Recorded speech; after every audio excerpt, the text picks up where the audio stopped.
Alright, here's the fifth part of our six-part orientation, and in this part we're going to be talking about the weekly activity and discussion. Um, uh, you've probably, if you've been in online classes before, you've had online discussions, and they can sometimes be a little flat, a little boring, so I try to shake them up, make them a little interesting by having an actual activity, something that you do. Sometimes you have to actually go outside or go talk to people. Sometimes it's something you research or a game that you play. But I want you to do something that's related to our topic and our reading for the week. You'll be discussing in small groups. I think it can be a little overwhelming to have a full class discussion and log into the discussion board and see there's been 700 posts since the last time you looked. It gives me a headache just thinking about it. And so I like to have us work in smaller groups of about 6 to 8 students. That's a lot more reasonable, easier to manage, I think. You'll have 2 deadlines each week with your discussion. The first deadline is to make an initial posting by Saturday at midnight, and the purpose of having 2 postings is that nobody can leave it to the complete last minute, leaving everybody out in the cold and unable to respond to their posts. So the initial postings by Saturday at midnight, and then read and respond substantively to your peers by Tuesday at midnight. So that makes the conversation flow over the course of the week. Now, for those of you who prefer not to work on weekends, that's fine. You don't have to.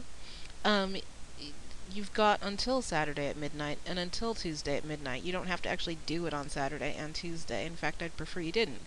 So that will, again, spread the work out throughout the week and make more of a back and forth. Speaking of the back and forth, keep in mind that a discussion is a back and forth. You say something, somebody says something in response, you say something back. If you walk up to somebody and let's say you're at a party or you're just standing around talking, or even in the classroom, and you say, "Hey, I have this idea, what do you think?" and the other person says nothing or says something and then you turn around and walk away, that not a discussion. That is just spouting stuff out.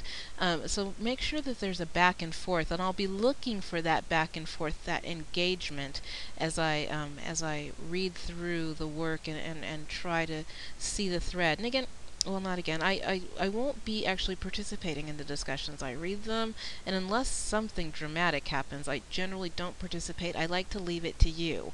And at the end of the unit, or the end of the week, I will write a summary of what I read and of what I saw in your discussion and share that back with you, so you do know that I am reading them. But I like to step out and let you guys engage in the discussion. I don't want it to be all about me.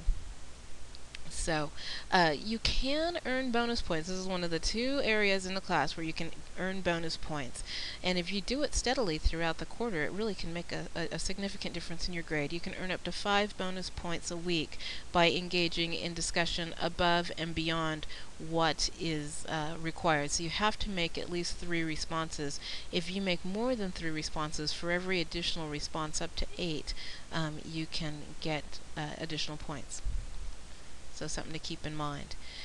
I have posted a rubric of how I will be grading your discussions, and you'll find that under the syllabus folder under the lessons tab. So that is the end of part 6. As we go on to the end of part 5. As we go on to part 6, we'll be talking about the syllabus, calendar, and communications. Please have printed out your syllabus and calendar and have those in your hand, because we'll be talking about them. So have them available.